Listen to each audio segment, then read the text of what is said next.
Hi everyone, welcome back to evidyarthi.in. This is Varsha.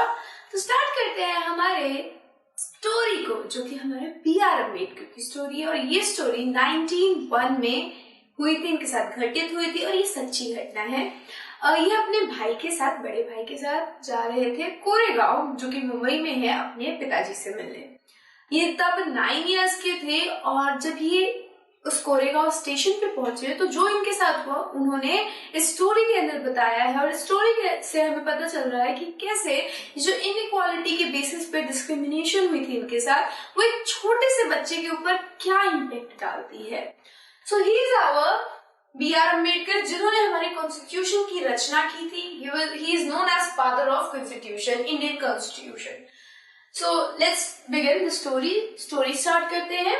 Long did we wait, but no one turned up.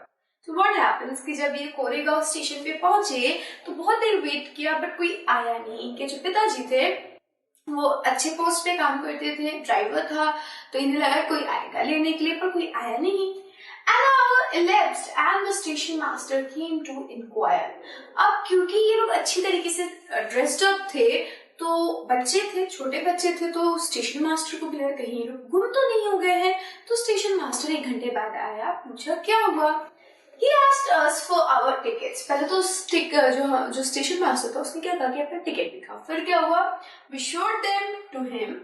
He asked us why we were tired. तो उन्होंने क्या कहा कि अच्छा तुम लोग यहाँ पे वेट क्यों कर रहे हो, क्या प्रॉब्लम हो गई है।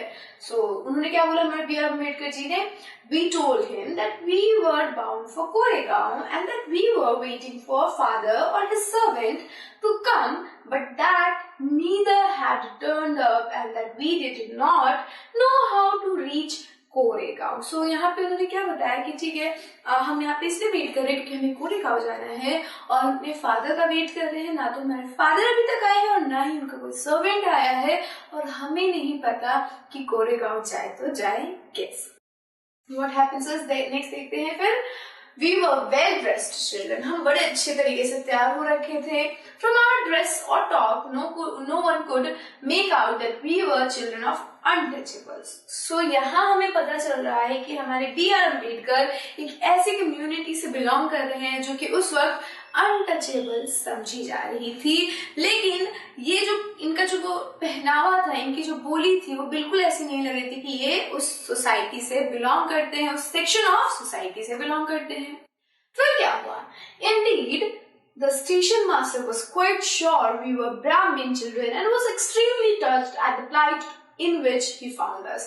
तो अब क्या हुआ कि क्योंकि इनका ड्रेसअप इतना अच्छा था, इनके बोलने का तरीका इतना अच्छा था कि स्टेशन मास्टर को लगा कि ये ब्राह्मण के बच्चे हैं, ब्राह्मण क्लास के बच्चे हैं। सो उसको दया आ गई इनके ऊपर। तो फिर क्या हुआ, as is usual among the Hindus, the station master asked us who we were. Without a moment's thought, I blurted out that we were Mahars. Mahar is one of the communities which were treated as untouchables in the Bombay presidency. So what happens कि उस वक्त के time में ऐसा हो रहा था कि हिंदू बड़े आराम से किसी की भी कास्ट पूछ सकते थे कि तुम किस कास्ट से हो। तो स्टेशन मास्टर ने भी पूछा कि तुम किस कास्ट से हो। उसे ऐसा एक्सपेक्टेड था कि ये लोग ब्राह्मण कहेंगे, लेकिन अब क्योंकि हमारे B.R. अम्बेडकर जी सिर्फ 9 साल के थे, उन्होंने ना कुछ सोचा ना कुछ समझा, उन्होंने अपनी रियल कास्ट बता दी कि मैं महार हूँ। और महार एक ऐसी कास्ट थी उस टाइम पे जिनको क्या समझा जाता था, अनटचेबल समझा जाता था। और बॉम्बे प्रेसिडेंसी में ऐसा था, यानी बॉम्बे के लोग थे बेसिकली। सो बॉम्बे के अंदर महार को अनटचेबल उस वक्त समझा जाता था। फिर क्या हुआ, जब इन्होंने अपना कास्ट बताया तो देखते हैं, he was stunned. His face underwent a sudden change and we could see that he was overpowered by a strange feeling of repulsion. अब क्या है, वो बेचारा ऐसे सन रहे कि ये तो कोई और कास्ट है जो कि अनटचेबल है। उसके फेस जो है बिल्कुल अलग हो गया था। वो देखते ही पड़ रहा था कि वो बंदा क्या इनसे घृणा करने लग गया था, रिपल्स्ड हो गया था। As soon as he heard my reply, he went away to his room and we stood where we were. और जैसे ही उस स्टेशन मास्टर ने इनका कास्ट सुना, वो इन बच्चों को वहीं छोड़ के अपने स्टेशन रूम के अंदर चला गया। 15 to 20 minutes elapsed. The sun was almost setting. Our father had not turned up, nor had he sent his servant. And now the station master had also left. तो क्या हुआ कि 15-20 मिनट हो गए, धीरे धीरे सन भी जो था, सूरज भी था, अब डूबने लग गया। ना तो इनके पिताजी ने किसी सर्वेंट को भेजा, ना खुद आया, और अब तो स्टेशन मास्टर भी चला गया। अब तो कोई उम्मीद ही नहीं बची कि वो दोबारा लौट के आएगा, क्योंकि उसने क्या समझा था कि ये कोई ब्राह्मण सोसाइटी का, बट ये कौन से कास्ट से बिलोंग करते थे? महार से। और इन्होंने बता दिया था उस स्टेशन मास्टर को। तो इनके पास अब कोई सहारा नहीं दिख रहा था। यानी 9 साल की उम्र में ये कहीं दूसरी चला गया, वहां पे इन्हें कुछ समझ नहीं आ रहा था, कोई हेल्प करने वाला नहीं था। We were quite bewildered, and the joy and happiness which we felt at the beginning of journey gave way to a feeling of extreme sadness. After half an hour, the station master returned and asked us what we proposed to do. तो क्या हुआ कि जो इनके अंदर का उत्साह था, जो इनके अंदर की खुशी थी कि पिताजी से मिलने जाना है, वो सारा उत्साह क्या हुआ, खत्म हो गया, और सैडनेस ने जगह बना ली, नाखुश ने जगह बना ली। और फिर क्या हुआ, आधे पौन घंटे बाद जो स्टेशन मास्टर वो आया और उसने इनसे पूछा करना क्या है तुम्हें। We said that if we could get a bull cart on hire, we would go to Koregaon, and if it was not very far, we would like to start straight away. अब इन्होंने क्या कहा, इन्होंने कहा कि ठीक है, अगर ऐसा है तो आप हमें बता दीजिए कि यहाँ से कोई कोरेगांव बुल कार्ट जाएगी, बैलगाड़ी जाएगी, और अगर ऐसा है तो अगर कोई जाएगा तो हम तुरंत जा सकते हैं यहाँ से।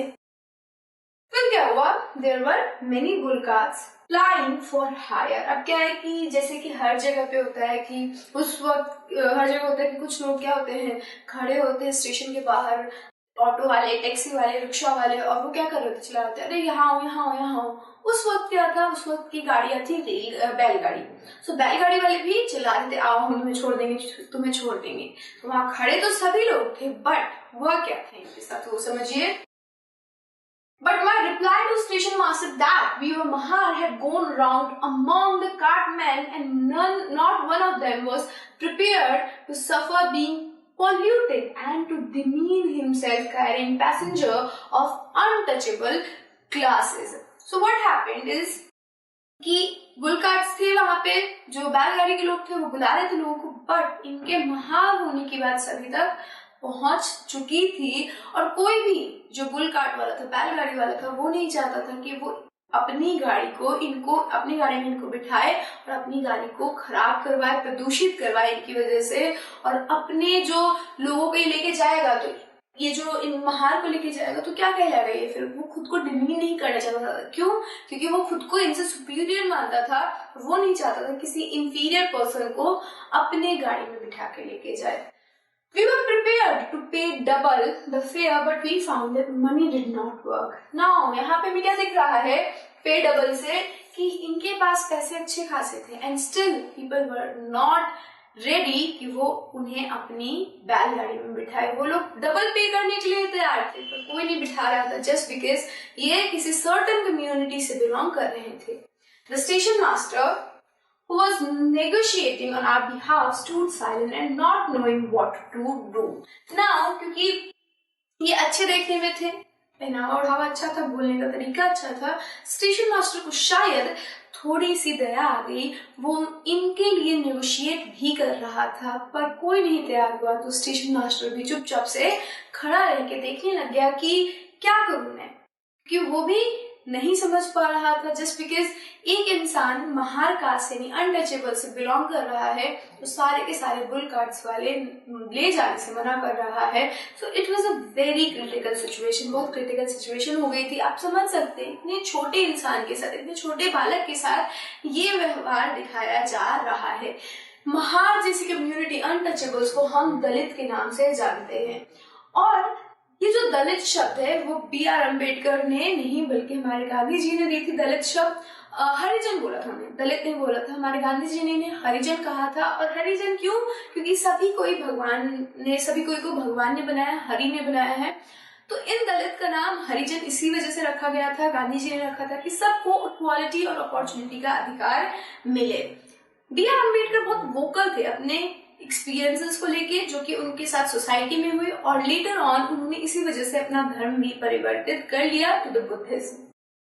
तो देखो कितनी ज्यादा प्रॉब्लम्स थी एक हिंदू सोसाइटी के अंदर, जहाँ पे जो शूद्र और अनटचेबल्स थे उनको पढ़ाई लिखाई की तो उस वक्त ज्यादा छूट थी ही नहीं, बल्कि एक जगह से दूसरी जगह ये लोग आराम से आ भी नहीं सकते थे। क्यों?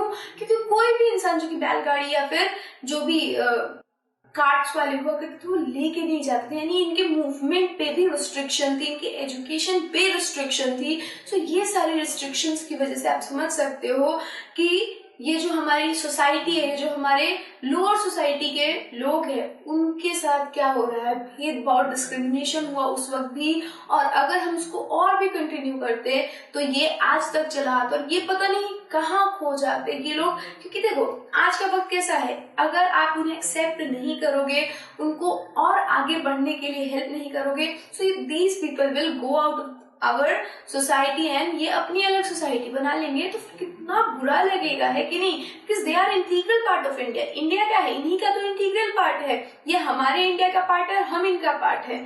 सो इसके बाद बहुत सारे पॉलिटिशियंस ने क्या किया, दे केम टुगेदर और उन्होंने दलित्स के लिए, जिनको हरिजन बोला गया, उनके लिए काम किया।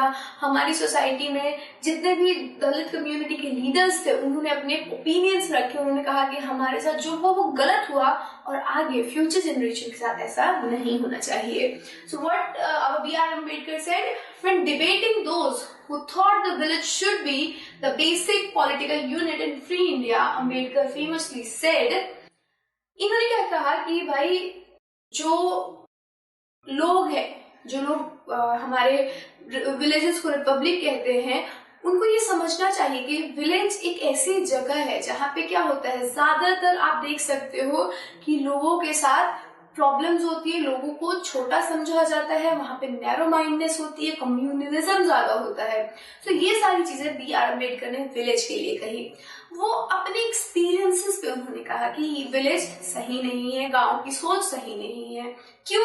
क्योंकि उनके साथ वो चीजें हुई विलेज के अंदर ही, ठीक है, अर्बन एरिया में नहीं हुई, बल्कि विलेज सोसाइटी में हुई, विलेज एरिया में हुई, और इसी वजह से उनका वो माइंडसेट बना। कहीं ना कहीं वो अपनी जगह सही थे, बट अगर आज के वक्त में देखें तो जो भी लोग विलेज में रह रहे हैं, they are also supporting Dalit, they are also supporting people who are from poor background. और अभी हमारे पास क्या है, ये जो दलित सोसाइटी है उनके लिए बहुत सारे वेलफेयर स्कीम्स चलाए गए हैं, जैसे कि कोटास दे दिए गए हैं, रिजर्वेशंस दिए गए हैं, but that is not sufficient. वो सफिशिएंट नहीं है। क्यों नहीं है? क्योंकि हमारा जो वे ऑफ लिविंग है, जो हम लोग रहते हैं, वो क्या करते हैं, कई बार हम जाने अनजाने उनके साथ एक डिस्क्रिमिनेटरी बिहेवियर कर देते हैं। सो उस चीज को हमें रोकना होगा, उन्हें भी एक नॉर्मल लाइफ जीने की आजादी देनी होगी ताकि वो लोग आराम से जी सके। So, what is Dalit? Dalit is a term that people belong to so-called lower caste used to address themselves. So, Dalit is a term, Dalit एक ऐसा term है जो कि lower caste के लोग खुद को बुलाने के लिए करते थे। दलित अपना नाम दिया था, वो शूद्र खुद को नहीं बुलाना चाहते थे, वो अनटचेबल खुद को नहीं बुलाना चाहते थे, तो उन्होंने कहा कि हम दलित हैं। तो दिस इज द दलित। ये हमारी जो स्टोरी थी वो एक्सपीरियंस था हमारे B.R. अम्बेडकर का, जिसके अंदर उन्होंने समझाया कि कैसे एक अनटचेबल को बहुत सारे डिफरेंट टाइप ऑफ डिस्क्रिमिनेशन का सामना करना पड़ रहा है, इनइक्वालिटी का सामना करना पड़ रहा है। This is all for this video. I will see you in next video. Till then, stay safe and keep learning with us. Bye bye.